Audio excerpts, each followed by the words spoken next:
kasih atas perhatian. Wassalamualaikum warahmatullahi wabarakatuh.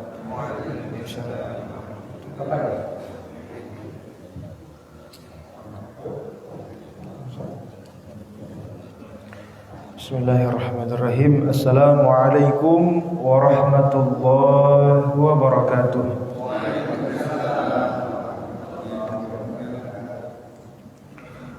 Alhamdulillahil awwalu bila ibtida wal akhiru bila intiha, jami'us sifatil ulya wal izzati wal kibriya, wassalatu wassalamu ala imami ahli safai wal wafa, kutbil anbiya wal awliya, likulli saqamin wada, sayyidina Muhammadin khairid dawa, wa ala alihi wa ashabihi wa man da'a bida'watihi wa istanna bisunnatihi ila yaumi liqa'i rabbih, amma ba'd. Allahumma alhimna ilman nafqahu bihi awamiraka wa nawahiyaka, warzuqna fahman na'lamu bihi kaifa nunajika ya arhamar rahimin. Allahumma inna nas'aluka ilman nafi'a wa rizqan tayyiban mubarakan wasi'a wa amalan mutaqabbala, amin ya rabbal alamin. Yang saya cintai, yang saya muliakan, para alim, para ulama, para asatizal mubarak, para tokoh agama, para tokoh masyarakat, para tokoh adat, bil khusus sahibul majlis, segenap jajaran DKM Masjid Al-Hakim, Bapak Ibu hadirin hadirat, insyaallah kita semua dimuliakan oleh Allah Subhanahu wa taala. Fayaqulu Ibni Athaillah As-Sakandari rahimahullahu taala. Saya memulai majlis kita ini dengan ungkapan Imam Ibni Athaillah As-Sakandari rahimahullahu ta'ala. Apa kata beliau? Ma kana lillahi dama wattasal. Segala amal perbuatan, amal ibadah, tahajudkah itu, zikirkah itu, tilawah Al-Qur'ankah itu, semua amal perbuatan apabila diawali dengan niat keikhlasan karena Allah, maka amal itu akan menjadi amal jariyah, pahalanya terus menerus, tak terputus dimakan oleh zaman. Wa ma kana li ghairihi in qata'a wal infasal. Dan segala amal perbuatan, amal ibadah yang dikerjakan bukan karena ketulusan karena Allah, in qata'a wal fasal, amal itu terputus, amal itu tertolak, tak bisa dibawa mati menghadap Allah. Maka inilah pentingnya niat yang ikhlas. Maka Imam Bukhari dalam kitab Sahih Al-Bukhari itu, Pak, dalam Sahih Bukhari itu kurang lebih ada 7.275 hadis. Dalam kitab Bukhari itu ada 7.275 hadis. Di antara ribuan hadis itu yang beliau tulis di urutan pertama di Sahih Bukhari itu adalah innamal a'malu binniyat wa innamal likulli imri'in ma nawa, faman kanat hijratuhu ila Allah fa hijratuhu ila Allah wa rasulih, faman kanat hijratuhu lid-dunya yusibuha aw imra'atin yankihuha fa hijratuhu ila ma hajara ilaih. Dari 7.000 lebih hadis itu beliau tulis di urutan pertama adalah hadis sesungguhnya amal perbuatan itu tergantung niatnya. Wa innamal likulli imri'in ma nawa. Semua orang akan mendapatkan sesuai dengan apa yang dia niatkan. Nah, inilah pentingnya niat. Maka dalam suatu asar diriwayatkan apa? Man qama amama amrin ussisa lillah kullukum ya'lamu kaifa yakunu muntaha. Barang siapa yang dia beribadah karena ketulusan niat karena Allah, maka semua perkara, semua urusan dalam kehidupannya akan diberkahi oleh Allah Subhanahu wa taala. Wa hadzal majlis kana wa ma zala wa sayastamirru bi iznillahi taala lillah. Dan majlis perkumpulan seperti kita ini, majlis ilmu, majlis zikir, majlis maulid, majlis nuzul Quran, majlis-majlis seperti ini asas dan pondasi berdirinya hanya semata-mata karena Allah. Maka Pak, insyaallah dengan hadirnya kita di majlis seperti ini akan menjadi hujjah, menjadi penolong kita nanti di hadapan Allah Subhanahu wa taala. Di zaman Nabi Sulaiman alaihi salam. Wah, ini zaman Nabi Sulaiman, Pak. Ada orang dari negara Hindustan. Hindustan itu India, kalau zaman sekarang India, Pak. Jadi di zaman Nabi Sulaiman India itu sudah ada. Bahkan ulama tafsir mengatakan ketika Nabi Adam turun dari surga, beliau turun di negeri India. Jadi ada seseorang yang berasal dari negeri India, dia ini hijrah dari India ke Palestina, ke Baitul Maqdis untuk menghadiri majelisnya Nabi Sulaiman. Jadi Nabi Sulaiman punya majelis ilmu.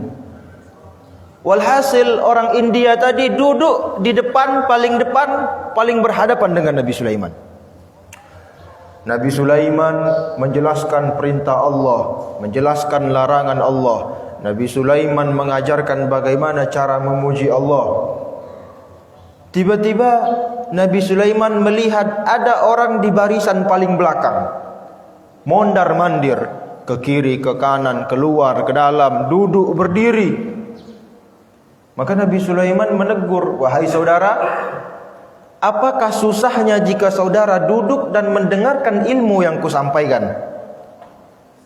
Kemudian orang itu mendekat kepada Nabi Sulaiman, seraya membisikkan kepada Nabi Sulaiman, "Wahai Nabiullah Sulaiman, sesungguhnya aku ini adalah Israel, malaikat pencabut nyawa yang menyamar menjadi manusia." Kata Nabi Sulaiman, "Ada apa? Apa yang membuatmu hadir di majlisku ini, wahai Israel?" Kata malaikat Israel, "Aku ditugaskan untuk mencabut nyawa seseorang yang sedang hadir di majlismu ini." Maksudnya bukan wong sini. Maksud Israel itu yang India tadi, orang India tadi. Ini ajalnya sudah tetap nih, harus dicabut sekarang. Tapi dia sedang mendengarkan tausiahmu, mendengarkan ceramahmu. Ini majelis agung. Wah, ini berarti majelis ini memperpanjang umur. Kata Nabi Sulaiman, "Baiklah." Nabi Sulaiman panggil awan, orang India tadi diantarkan ke rumahnya di India. Sampai di rumahnya, Israel sudah siap langsung dicabut nyawanya. Nah, makanya Bapak Ibu jangan ada yang balik dulu. Khawatir Israel sudah nunggu. Masya Allah. Semoga Allah panjangkan umur kita, Allah sehatkan badan kita, sehingga kita bisa bertemu dengan bulan agung, bulan Ramadan yang sebentar lagi akan menyapa kita. Amin ya rabbal alamin. Bapak Ibu hadirin hadirat yang dimuliakan Allah Subhanahu wa taala, Nabi Muhammad sallallahu alaihi wasallam diutus 1444 tahun yang lalu. Waktu itu bangsa Arab diremehkan. Bangsa Arab dipandang sebelah mata. Bangsa Arab dipandang sebagai bangsa yang tertinggal dari peradaban dunia. Waktu itu dunia sebelah timur dikuasai oleh orang-orang penyembah api dari golongan kaum Persia Majusi. Dunia sebelah barat dikuasai oleh orang-orang penyembah bulan, penyembah bintang-bintang dari golongan kaum Romawi. Semuanya ini orang-orang kafir yang ingkar kepada Allah. Tapi ketika Islam datang, Nabi Muhammad menjadi pemimpinnya. Al-Quran menjadi pedomannya. Para sahabat mempelajari Al-Quran, menghafalkan Al-Quran, mengamalkan Al-Quran, mendakwahkan Al-Quran. 23 tahun saja Nabi didik para sahabat, maka Islam menjadi pemimpin berkuasa di dunia barat dan timur. Sebagaimana perkataan Sayyidina Umar bin Khattab radhiyallahu anhu, kata beliau, nahnu qaumun, kami ini adalah kaum yang dahulunya dianggap remeh, dipandang sebelah mata, dipandang sebagai orang-orang yang tertinggal dari peradaban dunia. Bahkan orang-orang memanggil kami dengan julukan jahiliyah. A'azzallahu bil Islam wa a'azzallahu bil Quran. Kemudian Islam datang, Al-Quran diajarkan, kami pelajari Al-Quran, kami hafalkan Al-Quran, kami amalkan Al-Quran, kami dakwahkan Al-Quran, maka Allah muliakan kami. Allah jadikan kami orang yang berkuasa di muka bumi. Faman tabta ghainal izzata bighairil Quran fala yahsilu 'alaiha. Maka barang siapa, kata Sayyidina Umar, barang siapa yang mencari kemuliaan, mencari kebahagiaan, mencari kemenangan dan kejayaan tidak melalui Al-Quran, maka dia tidak akan pernah mendapatkannya. Rasul datang membawa cahaya, yakni berupa Al-Quran. Para sahabat mengambil cahaya itu, kemudian menyebarkannya, membawa cahaya itu ke seluruh penjuru dunia. Sehingga orang-orang yang dahulu dianggap jahiliyah, kemudian mereka Allah ubah keadaannya menjadi kuntum khaira ummatin ukhrijat linnas. Kalian adalah umat terbaik yang pernah Allah keluarkan di muka bumi ini. Para sahabat Nabi Allah jadikan orang-orang terbaik bukan hanya karena amal ibadahnya. Kalau Allah muliakan orang itu karena amal ibadahnya, tentulah kaum Bani Israel itu yang lebih mulia dari seluruh umat. Bani Israel itu, Pak, Bani Israel, umatnya Nabi Musa itu, kalau dia sudah beribadah kepada Allah, dia tidak lagi memikirkan dunianya, dia tidak lagi bekerja, fokus beribadah. Sehingga dalam riwayat dikatakan ada seorang umat Bani Israel, umat Nabi Musa, namanya Basirsah. Mungkin Bapak pernah dengar nama ini, Basirsah. Dia ini beribadah dalam gua ratusan tahun, malamnya dipakai beribadah kepada Allah, siangnya dipakai untuk berpuasa. Bahkan di riwayat dikatakan kalau Basirsah ini mengangkat tangan, 7 pintu langit terbuka.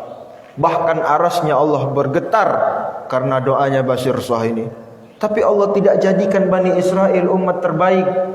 Justru Allah jadikan umat Nabi Muhammad sebagai umat terbaik. Kenapa? Bukan hanya karena amal ibadah, tapi mereka mendakwahkan Al-Quran.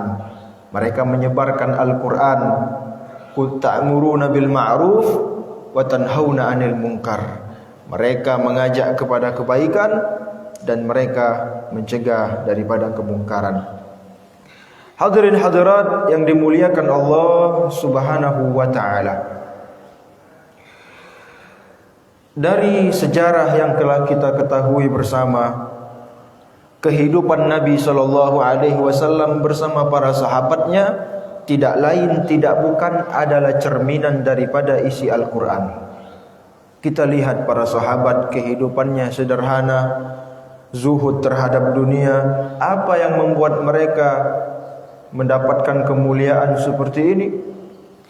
Setidaknya ada 2 intisari ajaran pokok yang tersimpul dari seluruh isi Al-Quran yang Nabi SAW ajarkan kepada para sahabat. 2 saja. 2 inilah yang akan menjadi inti bahasan dalam majelis kita pagi ini. Ajaran Nabi yang pertama adalah mengajarkan sahabat untuk tidak cinta terhadap dunia. Berapa banyak ayat yang mengatakan bahwa kehidupan dunia hanya sementara. Kehidupan dunia ini hanya permainan yang melalaikan.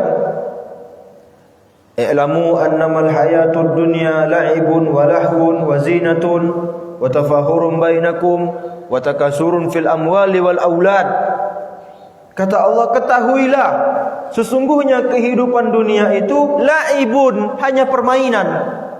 Tapi permainannya ini lahwun, dapat melalaikan. Apa? Wa takasurun fil amwali wal aulad. Orang-orang berlomba-lomba mengumpulkan harta dan memperbanyak anak keturunan. Zaman sekarang, Pak, orang lihat tetangganya beli mobil expander, keluaran terbaru. Ngomonglah bininya tadi, besok kita beli Fortune. Berlomba-lomba mengumpulkan harta. Wa tafahurum bainakum. Setelah harta itu berkumpul, wa tafahurum bainakum, berbangga-bangga menyombongkan hartanya. Wa takasurun fil amwali wal aulad, saling banyak-banyak anak keturunan.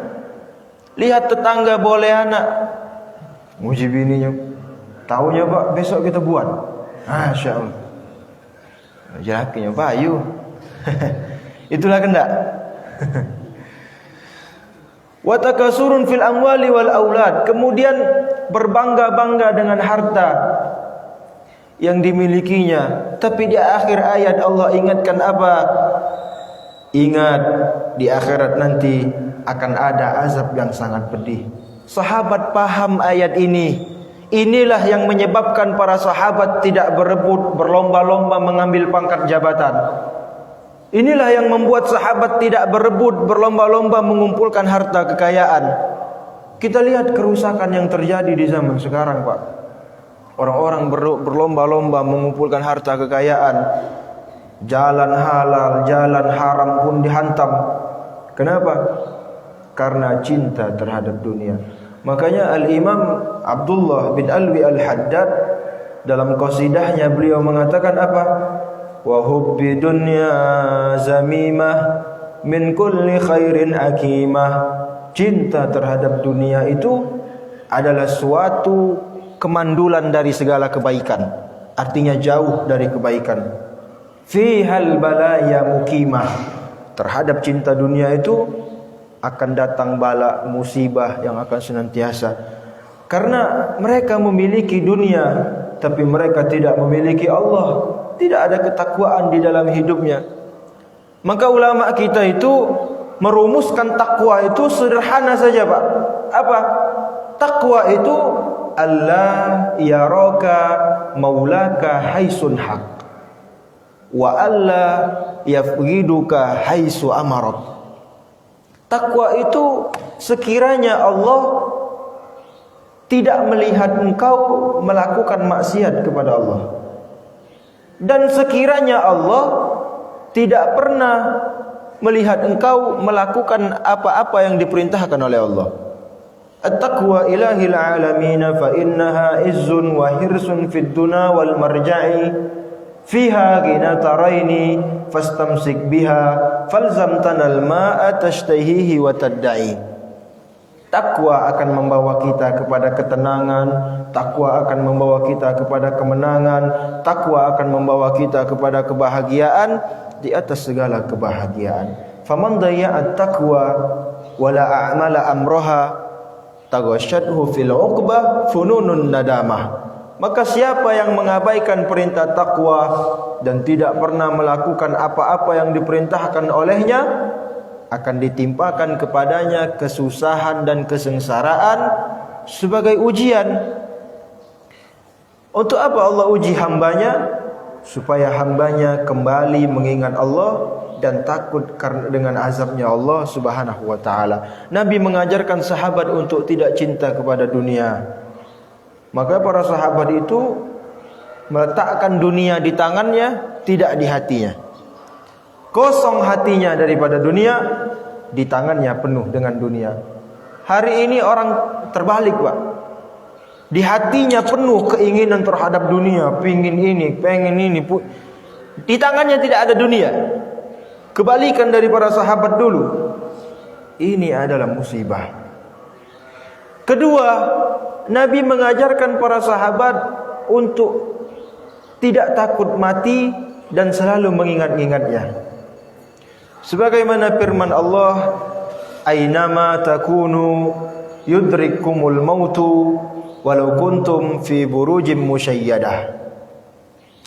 Kemanapun tempat kalian akan lari, dimanapun tempat kalian akan bersembunyi, yudrikumul mautu, kematian tetap akan menjumpaimu. Walau kuntum fi burujim musyayyadah, walaupun kau berada dalam benteng yang amat kokoh, kematian tetap akan menghampiri. Sahabat paham ayat ini. Bahkan dalam suatu riwayat dikatakan, kullu bakin sayubkah wa kullu na'in sayun'ah wa kullu mazkurin sayunsa laisa ghairullahi yabqa man haza Allahu a'la. Kullu bakin sayubka, semua yang bernyawa pasti akan binasa. Wa kullu na'in sayun'a, semua yang memberitakan kabar kematian fulan bin fulan wafat, fulanah binti fulan wafat, suatu saat yang memberitakan itu akan diberitakan berita kematiannya. Wa kullu mazkurin sayunsa, semua yang disebut-sebut karena keelokan rupanya, atau karena pangkat jabatannya, atau karena harta kekayaannya, sayunsa, mereka akan dilupakan karena kematiannya. Mereka dilupakan. Ka'allam tagna bil ams, seakan-akan mereka tidak pernah hidup di dunia ini.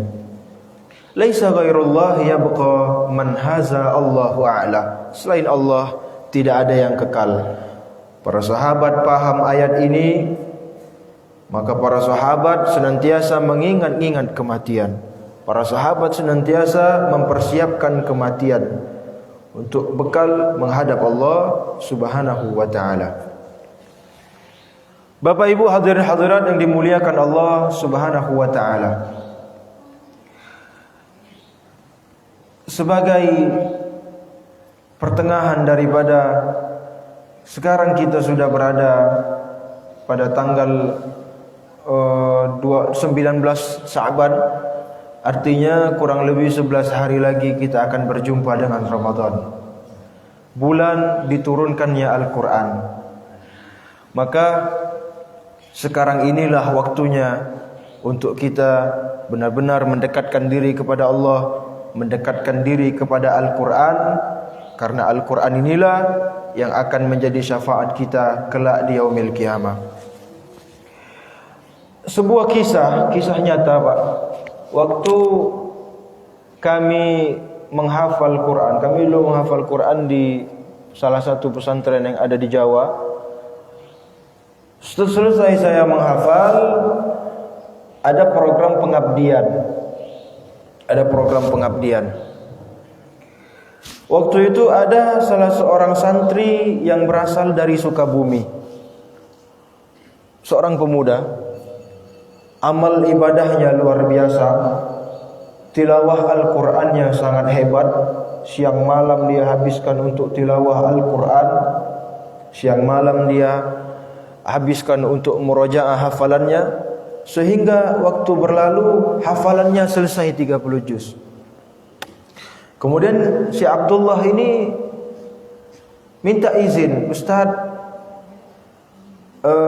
izin untuk meminjam handphone, meminjam HP, untuk mengabarkan kepada orang tuaku di desa bahwasannya hafalanku telah selesai. Baiklah, saya pinjamkan HP. Dia kasih kabar, ayah katanya, saya sudah selesai hafalan 30 juz. Gembira, sangat penuh gembira. Selesai itu berlalu kurang lebih 1 bulan. Kami dapat kabar bahwasannya ayahnya Abdullah ini meninggal dunia. Akhirnya dipanggil Abdullah, wahai Abdullah, ini kami mendapat kabar duka bahwasannya ayahmu di desa telah wafat. Menangis Abdullah menangis sejadi-jadinya. Setelah menangis, tiba-tiba Abdullah ini tersenyum.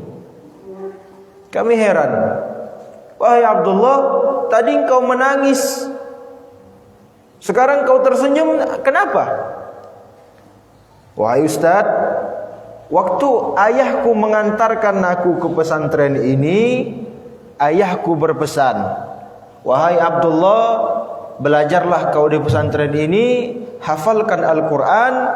Dan ayah berdoa, semoga Allah belum mencabut nyawa ayah sebelum kau hafal Al-Quran. Artinya setelah hafal, tidak apa-apa, mau dicabut tidak apa-apa. Kemudian Abdullah membaca ayat, Jannatu adni yadkhulunaha wa man salaha min abaihim wa azwajihim wa zurriyatihim. Wahai Ustaz, benarkan bahwasannya di akhirat nanti akan ada orang-orang yang masuk surga Aden dari golongan penghafal Quran, tapi dia tidak masuk sendirian. Ayahnya diajaknya, ibunya diajaknya, keluarganya diajaknya masuk Quran. Saya jawab benar. Maka saya berdoa kepada Allah supaya Allah kumpulkan saya dengan ayah saya, dan saya akan bercerita bagaimana sulitnya menghafal Al-Quran, bagaimana sulitnya menjaga hafalan Quran nanti di surga. Kalaupun hafalan Quran saya ini tidak bisa memasukkan aku dan ayahku ke dalam surga, maka aku rela ayahku masuk surga dan aku tidak apa-apa di neraka. Yang penting ayahku bisa masuk surga.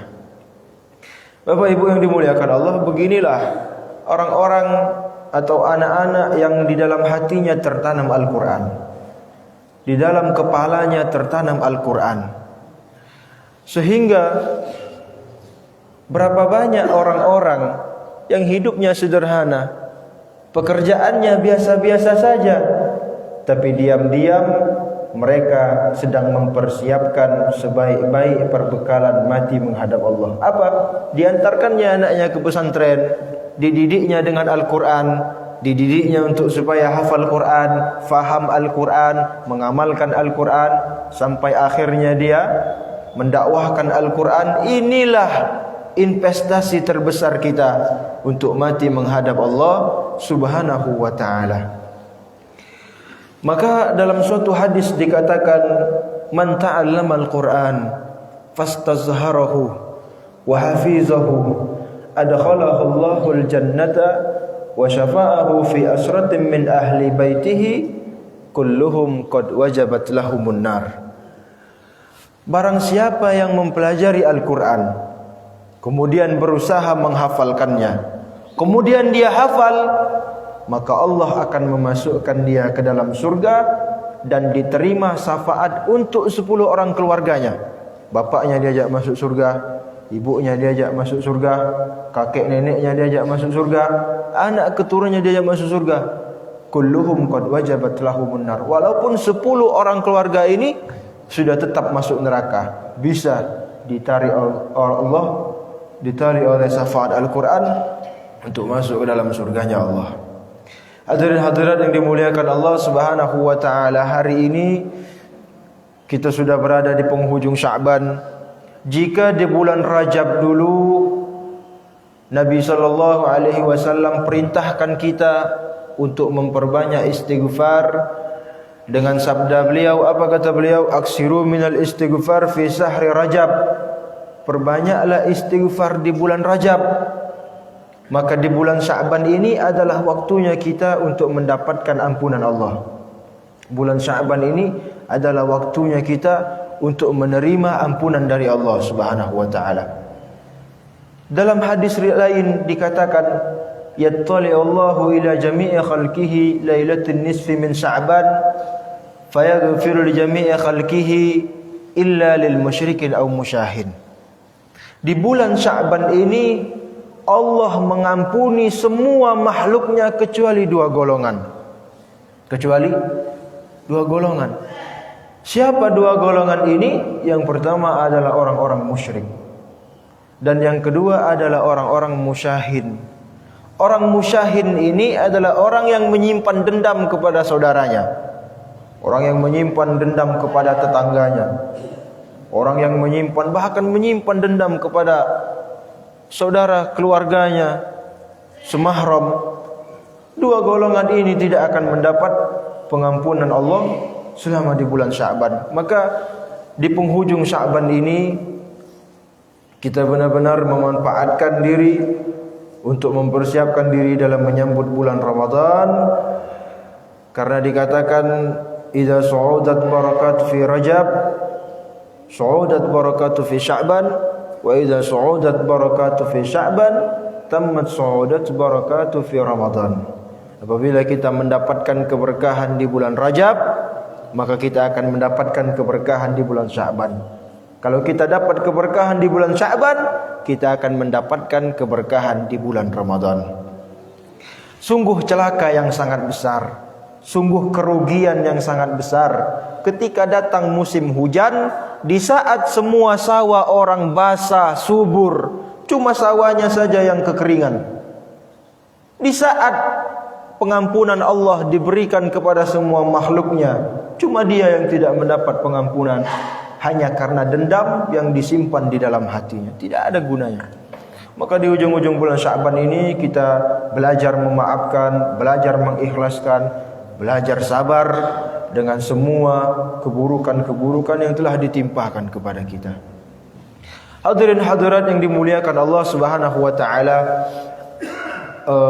disimpulkan kembali daripada tema kita hari ini, bagaimana tarbiyah Rasul dalam mendidik para sahabat sehingga mereka menjadi kuntum khaira ummatin ukhrijat linnas, sebaik-baik umat yang pernah dikeluarkan. Dua saja kita ingat. Yang pertama, Nabi mengajarkan untuk tidak cinta kepada dunia. Dan yang kedua, Nabi mengajarkan sahabat untuk tidak takut mati dan selalu mengingat-ingatnya, serta selalu mempersiapkan diri untuk menghadapi kematian itu. Tidak melalaikan waktu barang sesaat pun. Karena hari-hari yang kita lalui itu, Pak, senantiasa mereka memanggil kita. Hari itu ternyata bisa bicara. Hari itu bisa memanggil manusia. Apa kata hari? Ya ayyuhal insanul maghrur, inni yawmun jadid, wa ala amaluka syahid, faghtanim minni bi'amalin sahih, fa innani la an a'ud ila yaumil wa'id. Hari itu memanggil, wahai manusia yang senantiasa tertipu oleh dunia, sesungguhnya aku ini adalah hari baru yang kau lalui. Aku menjadi saksi terhadap semua amal perbuatanmu. Kalau kau maksiat, aku akan menjadi saksi buruk kelak di hari kiamat di hadapan Allah. Maka lakukan kebaikan supaya aku memberikan kesaksian yang baik kelak di hadapan Allah. Karena sesungguhnya hari ini tidak akan kembali lagi. Hari ini, Pak, tidak akan lagi kembali. Jika hari ini telah berlalu, tidak akan kembali. Menangis air mata darah hari yang berlalu tidak akan bisa diulang kembali. Maka orang yang senantiasa mengingat kematian, dia tidak akan melalaikan waktu. Dia akan memanfaatkan sebisa mungkin hari-harinya diisi dengan zikir. Saya yakin Bapak Ibu, saya sangat percaya Bapak Ibu hadirin semua di sini sudah benar-benar memanfaatkan waktu diisi dengan zikir-zikir. Saya sangat yakin. Justru sebenarnya kami yang muda ini yang harusnya menerima nasihat dari Bapak Ibu hadirin sekalian. Maka ini ibaratnya bukan ceramah, Pak, tapi seorang santri yang pulang ke kampung halamannya, pulang ke rumahnya, kemudian bercerita kepada orang tuanya tentang pelajaran-pelajaran di pondok. Tidak melalaikan waktu barang sesaat pun. Karena dikatakan oleh Al-Imam Abdullah bin Alwi Al-Haddad, barang siapa yang hidupnya dalam kelalaian, tidak ada solat, puasa tidak ditunaikan, zakat tidak dilaksanakan, tidak ada ibadah, tidak ada tilawah Al-Quran, tidak ada zikir, fayadha'atil a'maru sabahlalan wa durrat hata'lu ala alfi durrati, hari-harinya diisi dengan kelalaian. Maka ambil kabar, kata beliau, setiap hari wajah orang yang lalai itu diusap oleh syaitan. Seraya syaitan berkata, bi abi haza wajhun la yaflah. Kata syaitan, demi bapak moyangku iblis, ini wajah tak akan beruntung, tak akan selamat dunia akhirat. Waliyazubillahi min zalik. Bapak Ibu hadirin yang dimuliakan Allah Subhanahu wa taala, saya rasa sudah lumayan panjang saya bercerita. Tadi sudah disimpulkan lagi bagaimana tarbiyah Nabi kepada para sahabat melalui pengamalan Al-Quran. 2 poin saja yang kita ambil: tidak cinta kepada dunia dan tidak takut mati, dan selalu mengingat-ingatnya serta mempersiapkannya. Satu amalan mungkin Pak, Bapak Ibu mungkin sudah sangat paham dengan amalan ini. Ini mungkin sekedar muzakarah, pengulangan hadis Nabi. Nabi mewasiatkan kepada kita, apa kata Nabi? Kalimatan khafifatan ala lisan, sakilatan fil mizan, wa habibatan indar rahman. Kata Nabi, ada 2 kalimat yang mudah diucapkan oleh lisan, tapi 2 kalimat yang mudah diucap ini berat timbangannya nanti di hari kiamat. Kenapa berat timbangannya? Karena 2 kalimat ini dicintai oleh Allah. Apa kalimat itu? Subhanallah wa bihamdihi, subhanallahil azim. Ulama kita menambahkan astaghfirullah. Ada lagi yang menambahkan la ilaha illallah. Subhanallah wa bihamdihi, subhanallahil azim, astaghfirullah, la ilaha illallah. Jadi 4 kalimat. Ini kalimat ringan diucapkan Nabi karena sambil bekerja kita bisa ucapkan, sambil berkebun kita bisa ucapkan, sambil kegiatan kita bisa ucapkan ini. Bapak Ibu yang dimuliakan Allah Subhanahu wa taala, saya rasa ini sudah panjang, cukup panjang kita bercerita mengenai pelajaran-pelajaran di pondok. Maka saya rasa sekianlah yang dapat saya sampaikan. Lebih dan kurangnya saya mohon maaf. Kepada Allah saya mohon ampun. Wa akhiru da'wana anil hamdulillahi rabbil alamin. Wa akhirul kalam unzur fil bidayah wa la tanzur fil nihaya. Summa assalamu alaikum warahmatullahi wabarakatuh.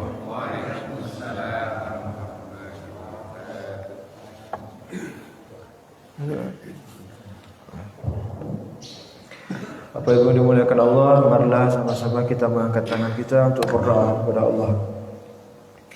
A'udzu billahi minasyaitonir rajim. Bismillahirrahmanirrahim. Alhamdulillahi rabbil alamin, hamdasy syakirin, hamdan na'imin, hamdan yuafi ni'amahu wa yukafi'u mazidah. Ya Rabbana lakal hamdu kama yanbaghi li jalali wajhikal karim wa 'azimi sultanik. Allahumma salli ala Sayyidina Muhammad wa ala ali Sayyidina Muhammad. Allahumma ya kasiran nawal wa ya daimal wisal wa ya hasanal fi'al wa ya raziqal ibadi ala kulli hal wa ya badi'an bila misal wa ya bakim bila zawal. Najjina minal kufri wad dalali bihaqqi la ilaha illallah Muhammadur Rasulullah sallallahu alaihi wasallam.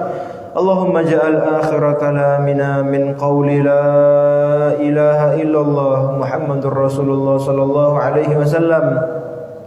Allahumma kama sunta wujuhana 'anis sujudi illa lak, fasunna 'anil hajati illa ilaik bijudik wa karamik wa fadlika ya akramal akramin. Rabbana ighfir lana dzunubana wa israfana fi amrina wa tsabbit aqdamana wansurna 'alal qaumil kafirin. Rabbana ighfir lana dzunubana wa dzunuba walidayna warhamhuma kama rabbawna shighara.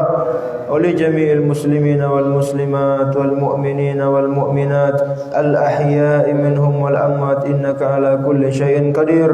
Rabbana atina fid dunya hasanah wa fil akhirati hasanah wa qina adzaban nar wa adkhilnal jannata ma'al abrar ya aziz ya ghaffar ya rabbal alamin. Wa sallallahu ala sayyidina Muhammad wa ala ali sayyidina Muhammad walhamdulillahi rabbil alamin. Taqabbalallahu